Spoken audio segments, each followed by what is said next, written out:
In 2008, during one of the hardest economic years in the United States, a man named James Miller was living a life he never imagined for himself.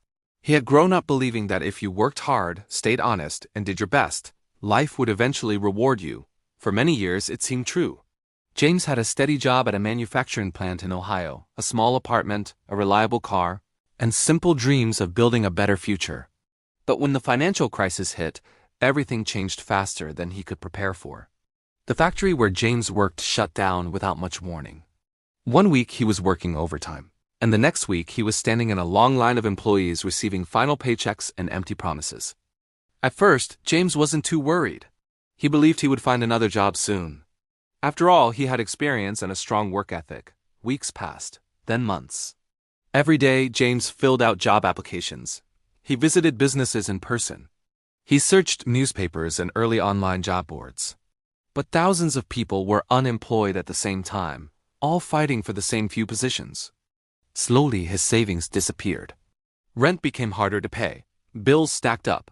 Eventually, James lost his apartment. With nowhere else to go, his car became his home. At night, he parked behind grocery stores or quiet streets where no one would complain. He folded his clothes into small piles and used a thin blanket to keep warm. Winter was the hardest. The cold cut through the car windows, and sometimes he woke up with numb hands and feet. Food became a daily struggle. Some days he bought cheap fast food with the little money he had left. Other days he relied on kindness from strangers or leftover food from shelters. But the worst pain wasn't hunger. It was feeling invisible. People walked past him every day without making eye contact. Some looked uncomfortable. Others judged him quietly. A few crossed the street to avoid him. No one knew that just a short time ago, James had been living a normal life like them. At night, when the world grew quiet, James sat in his car thinking about how quickly life had fallen apart. He replayed every decision in his mind, wondering what he could have done differently. He worried that this would be his life forever.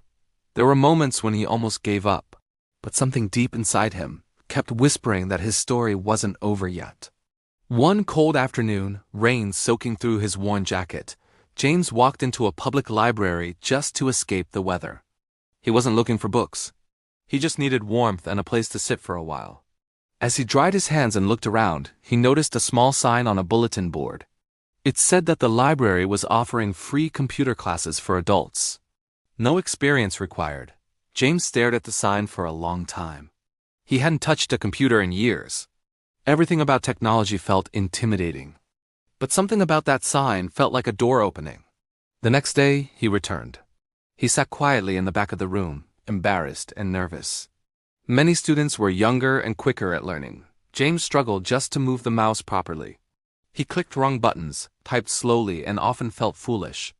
Several times he almost walked out, but he stayed.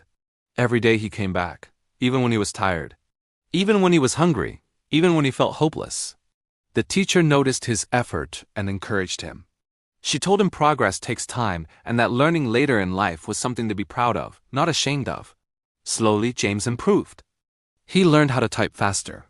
He learned how to send emails. He learned how to search for jobs online. He learned how to create a simple resume. Months passed, and James applied for dozens of jobs, then hundreds. Most never replied. Some sent rejection emails. Each rejection hurt, but he refused to stop trying. One morning, his phone rang with an unknown number. A small delivery company needed someone to manage paperwork and scheduling. The pay was low, but they were willing to give him a chance. James accepted immediately. That day, he sat in his car and cried for a long time. Not because life was perfect, but because hope had returned. The job was difficult. The hours were long. But James arrived early every morning and stayed late whenever help was needed. He worked harder than anyone around him because he knew what it felt like to lose everything. His dedication didn't go unnoticed. After 6 months, he received a raise. After a year, he was promoted. After 2 years, he was supervising the entire office. For the first time in years, James rented a small apartment again. It wasn't fancy, but it was warm, clean, and his. He bought a bed. He cooked real meals. He slept peacefully. But James never forgot his lowest days. He remembered the cold nights in his car, the hunger, the loneliness. So he started volunteering at shelters on weekends. He helped people write resumes. He taught basic computer skills. He listened to their stories without judgment. Over time, James created a small community program to help homeless adults learn job skills for free. Local businesses began supporting it. Donations came in, volunteers joined. Today, hundreds of people have found jobs through his program. James often tells them something simple: you are not a failure. You are just in a difficult chapter. And chapters always change. His life didn't change overnight. It changed because he refused to quit when life was hardest. This true story reminds us that even when everything seems lost, one small opportunity can open a new future. No matter how dark today feels, tomorrow can still bring hope. Sometimes all it takes is one decision to keep going. If this story inspired you, share it with someone who needs encouragement today. Don't forget to subscribe for more real-life stories of strength and hope. Thank you for watching.